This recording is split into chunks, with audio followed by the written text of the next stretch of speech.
Hello friend, my name is Sagar and welcome to my YouTube channel Biology Sagar। तो जैसे कि हम आज के वीडियो में डिस्कस करेंगे लाइकोपेरोन के म्यूटेशन केस को।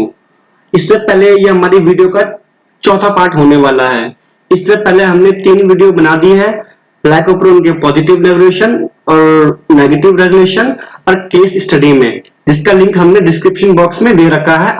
अगर आप हमारे वीडियो को फॉलो कर रहे हैं तो मैं आपसे रिक्वेस्ट करूंगा कि पहले आप वो 3 वीडियो को अच्छे से देख के आए, उसके बाद ही आप इस वीडियो में एंटर करें। तो अब सीधे ही क्या करते हैं, अब सीधे ही टॉपिक की ओर आगे बढ़ते हैं। तो आज का टॉपिक है हमारा म्यूटेशन, कि लाइकोपेरोन में किस तरह का म्यूटेशन होता है। तो देखो, अगर हम लाइकोपेरोन की बात करें तो ये क्या है, मेरा ओपेरोन हो गया, जिसमें क्या होगा, मेरा प्रमोटर होगा आई, इसको आर आई भी कहते हैं, ठीक है। और क्या हो गया, प्रमोटर, ऑपरेटर और जेड, वाई एंड ए।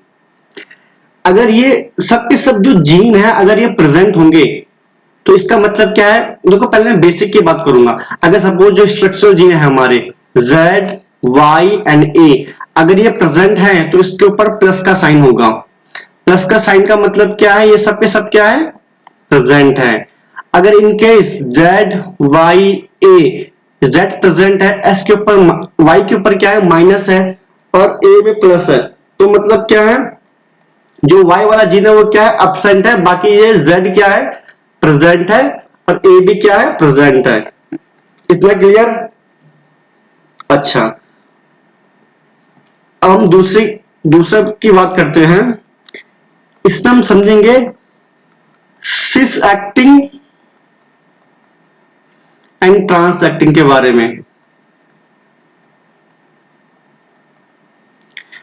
अगर हम समझे कि सिस एक्टिंग और ट्रांस एक्टिंग क्या होता है, तो सपोज ये क्या है, ये कोई डीएनए है, इसमें कोई जीन है, ठीक है, जो कोई एमआरएनए या प्रोटीन को फॉर्म करने के रिस्पॉन्सिबल है।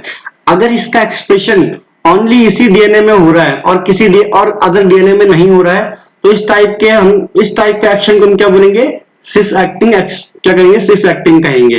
लेकिन अगर इनकेस क्या है, ये क्या है, मेरा डीएनए है, ये क्या है, मेरा डीएनए है, और इसमें क्या है, कोई जीन है, इससे कोई एमआरएनए या प्रोटीन बन रहा है, और अगर इसका एक्शन किसी दूसरे डीएनए में भी होता है, इसका एक्सप्रेशन क्या है, सपोज इसमें भी हो रहा है और अपने में तो खैर होगा, अगर दोनों डीएनए में हो रहा है, किसी दूसरे डीएनए में भी हो रहा है, तो इस टाइप के एक्शन को हम क्या कहेंगे, ट्रांस एक्टिंग कहेंगे, ठीक है। तो सिस एक्टिंग और ट्रांस एक्टिंग को आई होप आपको इतना क्लियर हो चुका होगा। अगर हम तीसरे की बात करें, म्यूटेशन केस में हम तीसरा समझेंगे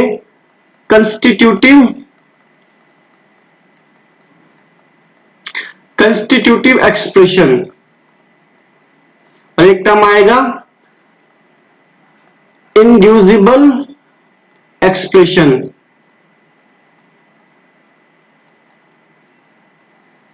ये दो टर्म है। अच्छा, इंड्यूसिबल एक्सप्रेशन और कंस्टिट्यूटिव एक्सप्रेशन में क्या अंतर हुआ। देखो, अब तक जो हमने पढ़ा कि जो लाइकोपेरोन है, अगर लैक्टोज प्रेजेंट होगा तो लाइकोपेरोन क्या होगा, ऑन होगा। अगर लैक्टोज एब्सेंट होगा तो लाइकोपेरोन क्या होगा, ऑफ होगा। अब तक हमने यही तो पढ़ा। तो मतलब लैक्टोज की प्रेजेंट में क्या हो रहा है, लैक्टोज किस में चेंज हो रहा है, एनोलैक्टोज में चेंज हो रहा है। एनोलैक्टोज क्या है, हमारा क्या इंड्यूसर है। तो जो करता क्या है, जो हमारे रिप्रेसिव प्रोटीन है उसको क्या करता है, एक्टिव से इनएक्टिव कर देता है, और हमारा लाइकोपेरोन क्या होता है, ऑन हो जाता है। लेकिन जब लैक्टोज एब्सेंट होता है तो उस केस में क्या होता है, हमारा एनोलैक्टोज नहीं बन पाता है, ये लैक्टोज ही प्रेजेंट नहीं है। ऑब्वियसली बात, तो एनोलैक्टोज कैसे बनेगा। तो क्या होगा, अगर लैक्टोज प्रेजेंट है तो अगर लाइकोपेरोन ऑन है, और लैक्टोज क्या है, एब्सेंट है, तो लाइकोपेरोन क्या है, ऑफ है। इस टाइप के एक्सप्रेशन को हम क्या कहेंगे, इंड्यूसिबल। क्या कहेंगे, इंड्यूसिबल। मतलब जो लैक्टोज है वो क्या कर रहा है, इंड्यूस कर रहा है एक्सप्रेशन को। लैक्टोज पे डिपेंड कर रहा है कि अगर वो प्रेजेंट है तो ऑन होगा, अगर एब्सेंट होगा तो ऑन होगा लैकोपेरोन हमारा।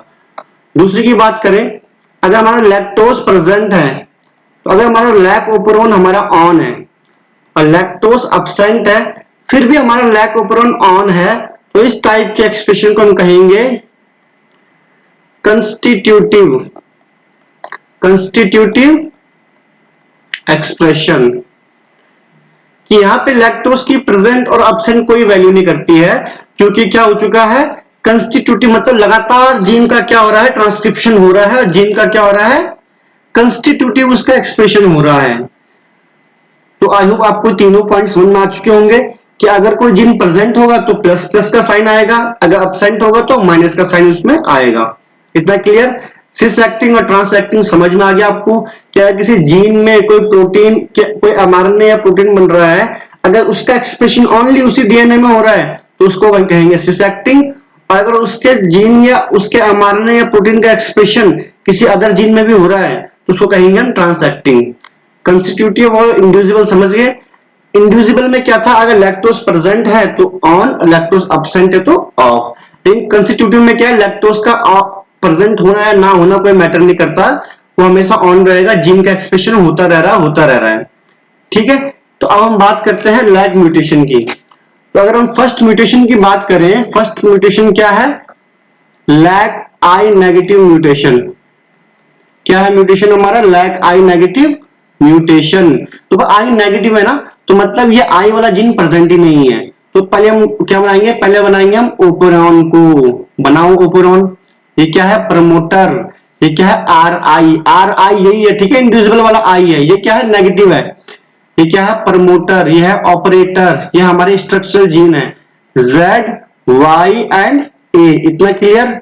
अच्छा, इसका काम क्या था, नॉर्मली इसका काम क्या था, तो नॉर्मली क्या काम था, हमारा आरएनए पॉलीमरेज प्रमोटर पे आके बाइंड होता था, यहां से हमारा एमआरएनए बनता था, और इससे हमारा क्या बनता था, प्रोटीन बनता था ना।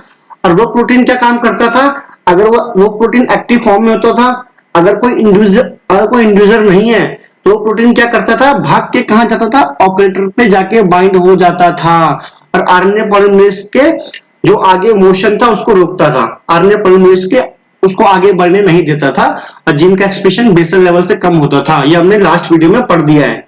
लेकिन यहाँ पे क्या है, हमारा लैग आई हमारा म्यूटेशन है, म्यूटेटेड है। इसका मतलब क्या है, ना ही हमारा एमआरएनए बन रहा है। जब ये जीन प्रेजेंट ही नहीं है तो हमारा एमआरएनए बनेगा, नहीं बनेगा।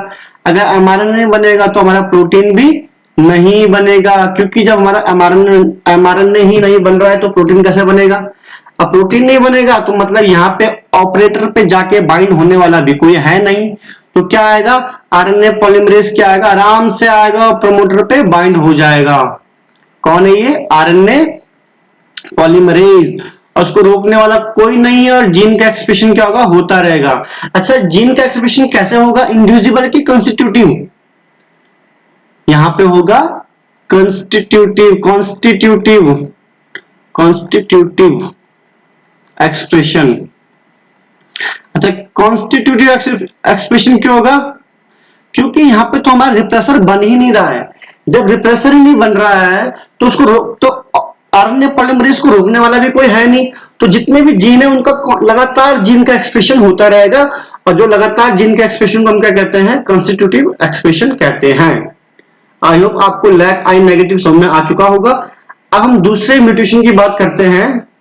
दूसरा म्यूटेशन है lag I S mutation. Lag I S mutation का मतलब क्या है कि सपोज ये क्या है मेरा, ये मेरा ओपेरॉन है, क्या है मेरा, ओपेरॉन है, ये मेरा प्रमोटर, ये है आर आई जिसमें एस हो चुका है, शो अभी म्यूटेशन हो चुका है, यह है प्रमोटर, यह है ऑपरेटर, यह है जेड वाई एंड ए, ये हमारे स्ट्रक्चरल जीन हो गए जेड वाई ए। अच्छा, अब देखो पिछले केस में क्या था, आर आई नेगेटिव था, आर आई नेगेटिव मतलब ये जीन ही प्रेजेंट नहीं था। जब जीन ही प्रेजेंट नहीं है तो ना ही हमारा एमआरएनए बना, ना ही हमारा प्रोटीन बना, ठीक है। लेकिन यहाँ पे क्या, यहाँ पे हमारा जीन तो प्रेजेंट है लेकिन उसमें क्या है, म्यूटेशन हो चुका है ना। तो अगर देखो, अगर मेरा कौन आया यहाँ पे, प्रमोटर पे कौन आएगा, आरएनए पॉलीमरेज आएगा। कौन आएगा, सिंपल सी बात, आरएनए पॉलीमरेज आया, वो आगे की तरफ मूव हुआ, उसने क्या बनाया, एमआरएनए बनाया, एमआरएनए बनाया, एमआरएनए से क्या बना, प्रोटीन बना, हमारा प्रोटीन बन गया। अच्छा, प्रोटीन तो बन गया, तो देखो यहाँ पे क्या है, आर आई म्यूटेशन है, तो म्यूटेशन है मतलब, तो मतलब कुछ ना कुछ इसमें चेंज होना चाहिए। तो इसका मतलब क्या है, आर आई म्यूटेशन का मतलब ये है कि जो इससे प्रोटीन बना उसमें ऐसा म्यूटेशन हुआ कि ये क्या हुआ, इसकी इंड्यूसर से, जो इंड्यूसर था उससे बाइंड होने की क्या थी, जो कैपेबिलिटी थी, जो बाइंडिंग साइट थी इंड्यूसर से बाइंड होने की, वो चली गई। अब ये कभी भी इंड्यूसर से बाइंड नहीं होगा। कभी बाइंड होगा मतलब ये प्रोटीन किस फॉर्म में होता है, एक्टिव फॉर्म में होता है ना। अब इसको एक्टिव से इनएक्टिव कब होता है, ये जब उसमें इंड्यूसर बाइंड करता है। इंड्यूसर कौन होता है, एलोलैक्टोज होता है। तो अब इसमें म्यूटेशन आ गया। म्यूटेशन से क्या हुआ, हमारा रिप्रेसिव प्रोटीन था उसके पास जो इंड्यूसर के साथ बाइंडिंग साइट थी उसमें कुछ चेंज आ गया, उसमें म्यूटेशन आ चुके हैं। अब वो क्या कर रहा है, अब वो हमारा इंड्यूसर से बाइंड नहीं हो पा रहा है। अगर वो इंड्यूसर से बाइंड नहीं हो पा रहा है तो वो एक्टिव का एक्टिव बना रहेगा, ठीक है, क्योंकि इंड्यूसर का काम क्या था, उसको एक्टिव से इनएक्टिव कर देना। अब क्योंकि वो इंड्यूसर बाइंड ही नहीं हो पा रहा है इससे, तो मतलब वो एक्टिव का एक्टिव रहेगा। अगर वो एक्टिव का एक्टिव रहेगा तो इसका काम क्या था, इसके पास ये कहां जाके बाइंड होता है, ये जाके बाइंड हो जाता है ऑपरेटर पे, हो गया ना ऑपरेटर पे बाइंड।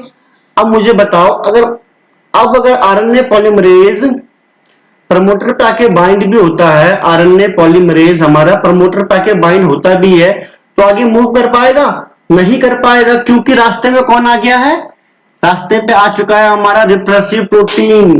तो जीन का एक्सप्रेशन होगा, जीन का एक्सप्रेशन नहीं होगा, क्या होगा, जीन का एक्सप्रेशन नहीं होगा। ये भी एक टाइप का क्या है, म्यूटेशन है। जो हमारा आर आई एस मतलब जो एस मतलब जो हमारा इंड्यूसर था उसके साथ बाइंडिंग जो एफिनिटी थी, जो बाइंडिंग जहां पे वो बाइंड होता था उसमें चेंज हो चुका है, या चेंज हो चुका है या फिर वो बना ही नहीं है जहां पे ये इंड्यूसर बाइंड होता था। जिस कारण क्या हो रहा है, हमारा इंड्यूसर हमारा रिप्रेसिव प्रोटीन से बाइंड नहीं हो रहा है और वो रिप्रेसिव प्रोटीन एक्टिव का एक्टिव रह जा रहा है। अगर वो एक्टिव का एक्टिव है तो वो जाके भाग के कहां जाके बाइंड हो रहा है, ऑपरेटर पे जाके बाइंड हो जा रहा है। और अगर ऑपरेटर पे वो बाइंड हो गया तो अगर प्रमोटर पे आरएनए पॉलीमरेज आया भी तो वो आगे की ओर मूव नहीं कर पाया, क्योंकि ऑपरेटर पे कौन बैठा हुआ है, रिप्रेसिव प्रोटीन बैठा है, और जीन का एक्सप्रेशन नहीं हो पाएगा। यह है हमारा लैक आई म्यूटेशन का दूसरा केस। अच्छा, अब हम तीसरे म्यूटेशन की बात करते हैं। तीसरा म्यूटेशन होता है हमारा lack O C mutation, lack O C mutation. अच्छा, ओ मतलब क्या हुआ, ऑपरेटर पे हमारा क्या हो गया है, म्यूटेशन हो चुका है। अब कैसा हुआ है इसको हम समझेंगे। यहाँ पे ये क्या है, मेरा प्रमोटर है, ये क्या है, आर आई रेगुलेटरी प्रोटीन, ये क्या है, प्रमोटर, यह है ऑपरेटर, इसमें सी वाला हो चुका है म्यूटेशन। ये हमारे structural gene Z Y and A, ठीक है।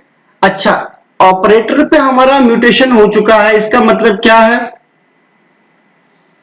इसका मतलब यह है कि अब देखो सपोज क्या हुआ, हमारा आरएनए पॉलीमरेज आया, प्रमोटर पे बाइंड हुआ, आरएनए पॉली, ये आगे की तरफ मूव हुआ, इसने क्या बनाया, इसने बनाया हमारा एमआरएनए, बनाया ना एमआरएनए।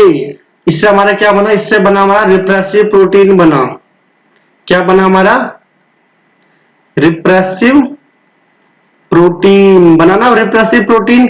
ये किस फॉर्म में होता है, एक्टिव फॉर्म में होता है। ये किससे जाके बाइंड करता है, ऑपरेटर से जाके बाइंड करता है ना। लेकिन यहाँ पे क्या हुआ, यहाँ पे क्या हुआ, ऑपरेटर पे ही म्यूटेशन हो चुका है। अच्छा, ऑपरेटर पे म्यूटेशन का मतलब क्या है कि अब इसके पास जो रिप्रेसिव प्रोटीन जो इससे आके जो बाइंड होता था, जिस साइट पे बाइंड होता था उस पे म्यूटेशन हो चुका है। अब हमारा जो रिप्रेसिव प्रोटीन है जो एक्टिव भी है वो भी ऑपरेटर पे आके बाइंड नहीं हो पाएगा, क्योंकि हमारा ऑपरेटर पे क्या है, म्यूटेशन है। अगर हमारा ऑपरेटर पे म्यूटेशन है तो अगर हमारा रिप्रेसिव प्रोटीन बन भी रहा है लेकिन वो बाइंड ही नहीं हो पा रहा है। सपोज उसकी अगर ये बाइंडिंग साइट थी ऑपरेटर पे, सपोज ये उसकी बाइंडिंग साइट थी जो रिप्रेसिव प्रोटीन में, लेकिन इसमें ये साइट ही चेंज हो चुकी है, ये साइट ही नहीं है बाइंड होने के लिए, तो ये कहां जाके बाइंड होगा, ये बाइंड तो होगा नहीं ना। तो अगर जब ये बाइंड नहीं होगा तो उस केस में क्या होगा, फिर उस केस पे अगेन हमारा आरएनए पॉलीमरेज कहां आएगा, प्रमोटर पे आएगा। क्या है हमारा आरएनए पॉलीमरेज आया।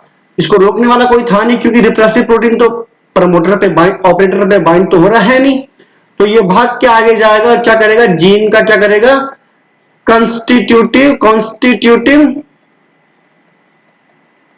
जीन एक्सप्रेशन होगा। लगातार जीन का एक्सप्रेशन होता रहेगा, क्योंकि रोकने वाले के पास जो रोकने वाला ऑपरेटर था, रोकने वाला बन भी रहा है, लेकिन क्या है, ऑपरेटर उसको ले नहीं रहा है। वो तो बोला भाई तू मेरे पे बाइंड कैसे होगा, जब मेरे पे तेरी साइट ही नहीं है बाइंड होने की, तो वो उसको बाइंड होने नहीं देगा। रिप्रेसिव प्रोटीन को बोलेगा तू मेरे से बाइंड मत हो, क्योंकि जो तेरे पास साइट है वो मेरे पास नहीं है बाइंड होने के लिए, ठीक है। तो वो उसको हटा देगा, तो आरएनए पॉलीमरेज आएगा जो कहां बैठेगा, प्रमोटर के ऊपर बैठेगा, और क्या करेगा, जीन का कॉन्स्टिट्यूटिव जीन का एक्सप्रेशन करता रहेगा, लगातार जीन का एक्सप्रेशन करता रहेगा।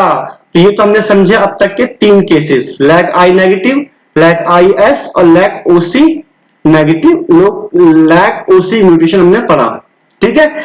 अब हम बात करेंगे मीरोजाइगोट्स म्यूटेशन की, ठीक है। मीरोजाइगोट क्या होता है समझो, क्या है लाइन अप,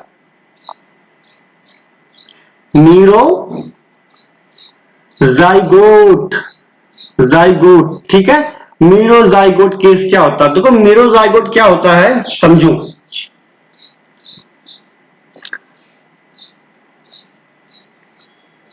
मीरोजाइगोट को हम मीरो डिप्लॉयड कंडीशन भी कहते हैं, ठीक है, बात एक ही है।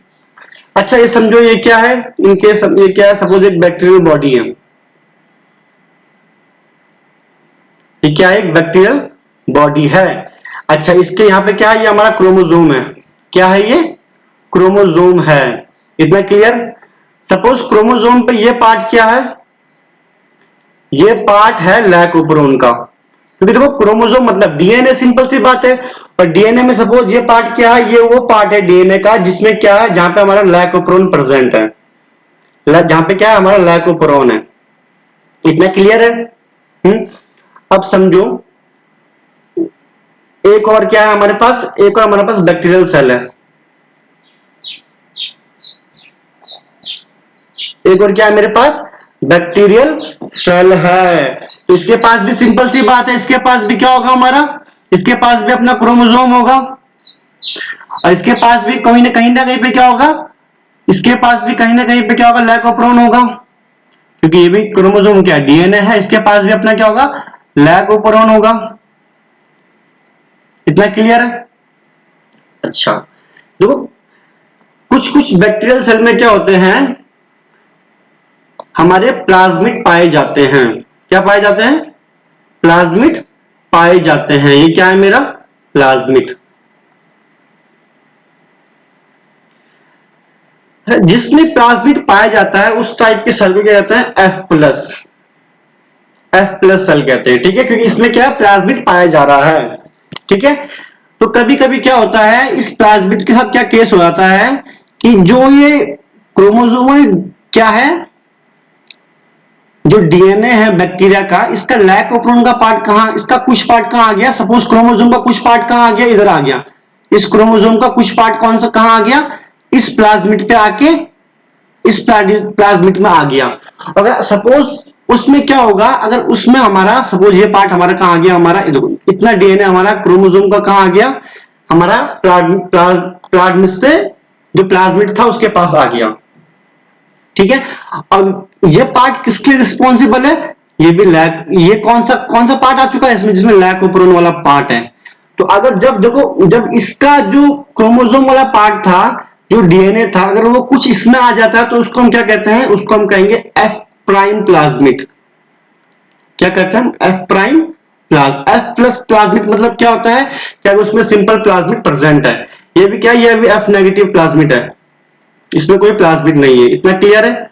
इसमें प्लाज्मिड प्रेजेंट और एफ पॉजिटिव प्लाज्मिड। अगर उस प्लाज्मिड में जो बैक्टीरिया का जो क्रोमोसोम है उसका कुछ हिस्सा अगर इस प्लाज्मिड में आ जाता है तो उस टाइप के प्लाज्मिड को हम क्या कहते हैं, F prime plasmid.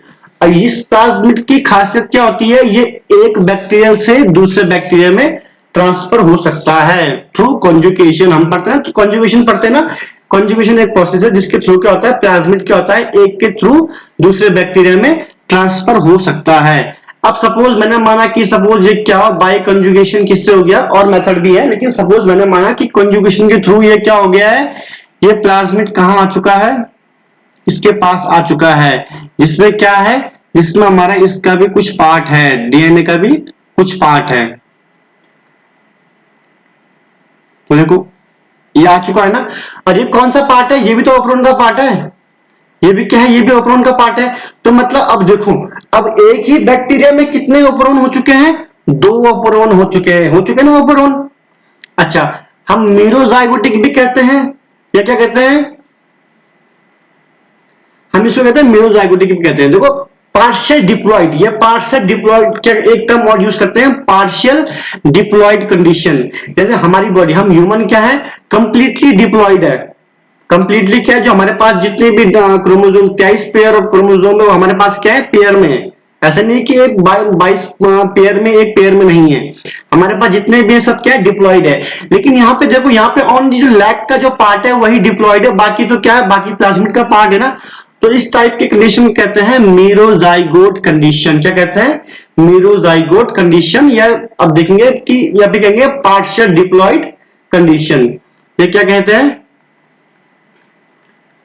Partial diploid. देखो ये कंप्लीट डिप्लॉइड नहीं है, ये क्या है, पार्शियल डिप्लॉइड कंडीशन है।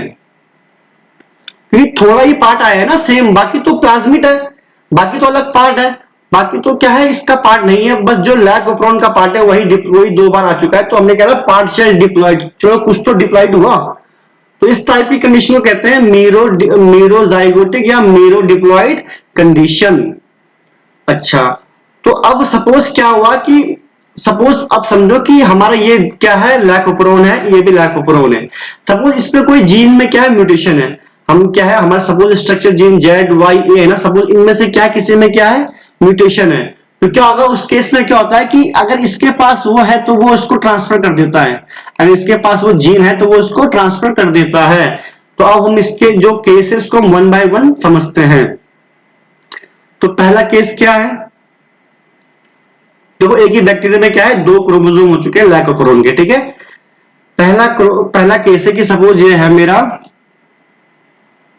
समझो इसको, ये है मेरा, ठीक, ये बना मेरा लैक ऑपरॉन, यह है प्रमोटर, यह है RI, यह है मेरा प्रमोटर, यह है ऑपरेटर, यह है मेरा structural gene Z, Y and A। तो ये तो वो कंडीशन है जो हमारा क्या है,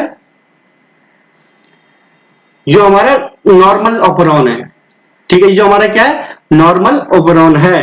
और ये कंडीशन में क्या मान रहा हूं, देखो कि ये है, एक और हमारे पास क्या है, ऑपरॉन है, इसमें क्या है, प्रमोटर है। सपोज ये आई था, जो आई ना, इसमें क्या है, इसमें आ चुका है म्यूटेशन। ये किस टाइप का म्यूटेशन, ये प्रेजेंट नहीं है। ये हो गया प्रमोटर, ये हो गया ऑपरेटर, ये हो गया हमारा Z, ये हो चुका है Y और ये हो चुका है A, ठीक है।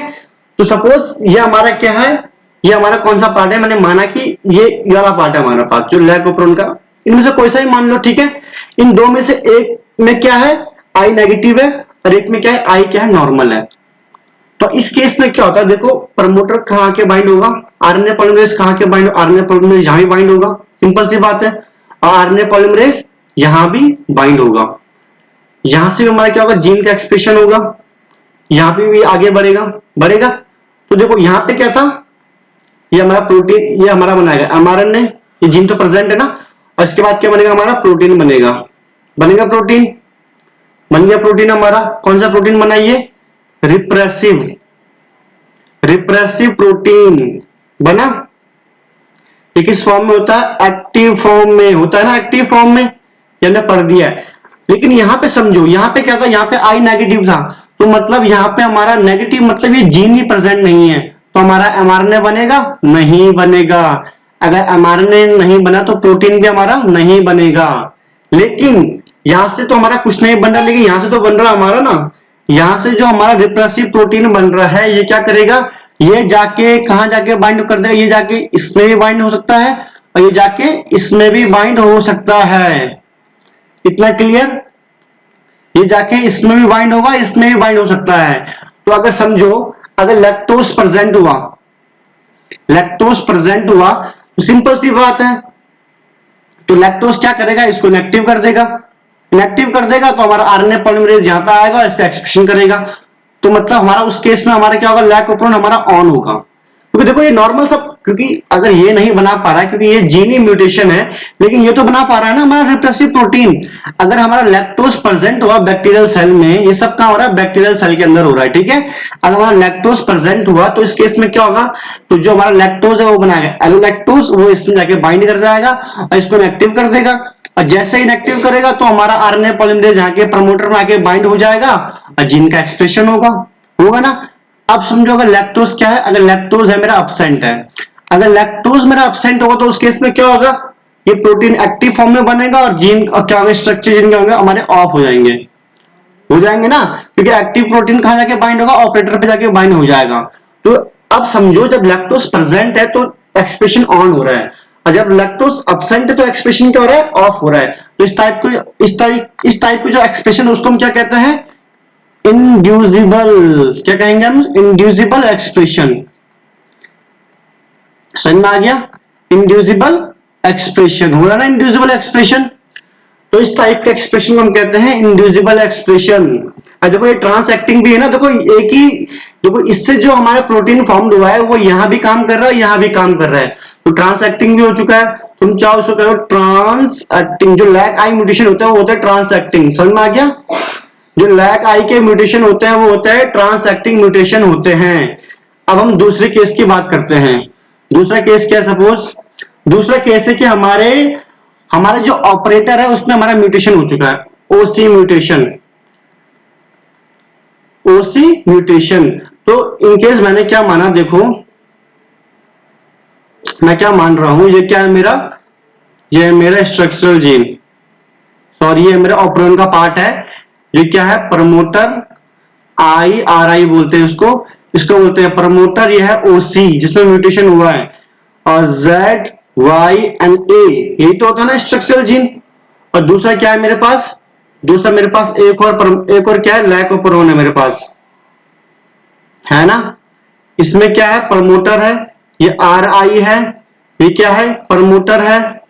इसमें सबके सब नॉर्मल है, जेड वाई और ए। आप चाहो इसको पॉजिटिव पॉजिटिव प्लस प्लस भी कर सकते हो, ठीक है, प्लस प्लस भी कर सकते हो, ठीक है, ये प्लस है, ये प्लस है, आप चाहो इसको प्लस प्लस या सिंपल ऐसे रख लो, वो आपकी मर्जी है। अच्छा अब समझो अब क्या होगा, इसमें क्या है, इसने क्या बना, यहाँ पे कौन आएगा मेरा, यहाँ पे आया मेरा आरएनए पॉलीमरेज आया ना, क्योंकि प्रमोटर है, कौन आएगा, आरएनए पॉली आया, ये आगे बढ़ा, इसने रेगुलेटरी प्रोटीन से एमआरएनए बनाया, क्या बनाया, एमआरएनए, एमआरएनए बनाया उसने। एमआरएनए से हमारा क्या बना, एमआरएनए से हमारा प्रोटीन बना, प्रोटीन बनेगा हमारा, प्रोटीन, ओके प्रोटीन बना, ठीक है। यहां पे भी क्या होगा, देखो यहां पे भी हमारा कौन आया, यहां पे भी आया हमारा, यहां पे हमारा आरएनए पॉलीमरेज आया, आरएनए पॉली। इसने भी इसके आगे जाके क्या बनाया, प्रोटीन बनाया, सिंपल सी बात है। ये क्या बनाया, कौन सा प्रोटीन बनाया, रिप्रेसिव प्रोटीन बनाया, रिप्रेसिव प्रोटीन बनाया। ये किस फॉर्म में होगा, ये होगा एक्टिव फॉर्म में होगा। ये अगर ये एक्टिव फॉर्म में होगा, आप समझो अब क्या ये यहां ऑपरेटर पे जाके बाइंड हो पाएगा, सोचो ये ऑपरेटर पे जाके बाइंड हो पाएगा, ये ऑपरेटर पे बाइंड नहीं हो पाएगा। क्यों, क्योंकि ऑपरेटर पे क्या है, म्यूटेशन है ना, ऑपरेटर पे क्या है, म्यूटेशन है। तो लेकिन यहां पे तो बाइंड हो जाएगा, यहां पे क्या हो जाएगा, ये बाइंड हो जाएगा, हो जाएगा ना। तो यहां पे तो कोई, अगर यहां पे हमारा फिर से, अगर हमारा यहां पे फिर से आरएनए पॉलीमरेज आया तो क्या होगा, अभी ये आगे नहीं बढ़ेगा और लैक ओपरॉन क्या हो जाएगा, ऑफ हो जाएगा ना। मतलब लैक्टोज की प्रेजेंस में क्या होगा, अगर लैक्टोज प्रेजेंट होगा तो ऑन, लैक्टोज अब्सेंट तो ऑफ, ठीक है। लेकिन यहां पे समझो, यहां पे क्या होगा हमारा, लेकिन यहां पे क्या होगा, अगर लैक्टोज प्रेजेंट भी है और लैक्टोज अब्सेंट भी है तो अब हमारा क्या होगा, हमारा ओसी नेगेटिव है, ओसी हमारा क्या म्यूटेशन हो चुका है, उस पर हमारा रिप्रेसिव प्रोटीन आके बाइंड हो नहीं रहा है, तो उस केस में अगर हमारा आरएनए पॉलीमरेज जाके बाइंड होता है, अगर प्रमोटर पे बाइंड होता है, कौन? आरएनए पॉलीमरेज, तो अगर वो आगे बढ़ेगा तो उसको रोकने वाला कोई है? रोकने वाला कोई नहीं है। तो जीन का कैसे म्यूटेशन होगा? कॉन्स्टिट्यूटिव म्यूटेशन होगा। एक्सप्रेशन, कॉन्स्टिट्यूटिव एक्सप्रेशन होगा। मतलब अगर लैक्टोज प्रेजेंट है फिर भी ये, अगर ये वाला तो खैर लैक्टोज प्रेजेंट होगा तो ऑन हो जाएगा, लैक्टोज अब्सेंट होगा तो क्या ऑफ हो जाएगा। लेकिन ये वाला क्या होगा हमारे, लैक्टोज प्रेजेंट हो या अब्सेंट हो, क्योंकि इसके ऑपरेटर पे म्यूटेशन है तो रिप्रेसिव प्रोटीन यहां कहीं बाइंड होगा नहीं। अगर बाइंड नहीं होगा तो आरएनए पॉलीमरेज आके स्ट्रक्चर जीन का लगातार क्या करेगा? ट्रांसक्रिप्शन करता रहेगा और जीन का एक्सप्रेशन क्या होगा? कॉन्स्टिट्यूटिव होता रहेगा। ठीक है, तो हमारा एंड रिजल्ट क्या होगा? एंड रिजल्ट हमारा यही होगा कि हमारा जो ये लैकोपेरोन है ये हमारा कॉन्स्टिट्यूटिव एक्टिव होगा, क्योंकि जीन का क्या होगा? लगातार जीन का क्या हो रहा है? ट्रांसक्रिप्शन हो रहा है। तो ये थे हमारे लैकोपेरोन के म्यूटेशन केस। आई होप आपको ये सारे केस समझ में आए होंगे। अगर आपको कोई सा भी केस कहीं पे कुछ समझ में नहीं आता है, आप मुझे कमेंट करके पूछ सकते हैं और अगर मुझ पे समय हुआ तो मैं आपके जवाब, आपके क्वेश्चनों का आंसर जरूर दूंगा। और अगर आपको हमारी वीडियो पसंद आई हो तो आप हमें इसी तरह फॉलो करते रहिए। और साथ साथ हम जितने भी अब सीएसआर के एग्जाम या कोई से भी लाइफ साइंस के एग्जाम है उसकी वीडियो 1 बाय 1 करके हम डालते रहेंगे। आज हमारा लैकोपेरोन खत्म हो चुका है, अब हम स्टार्ट करेंगे ट्रिप्टोफान अपेरोन। ठीक है, तो आज के लिए बस इतना ही। Thank you.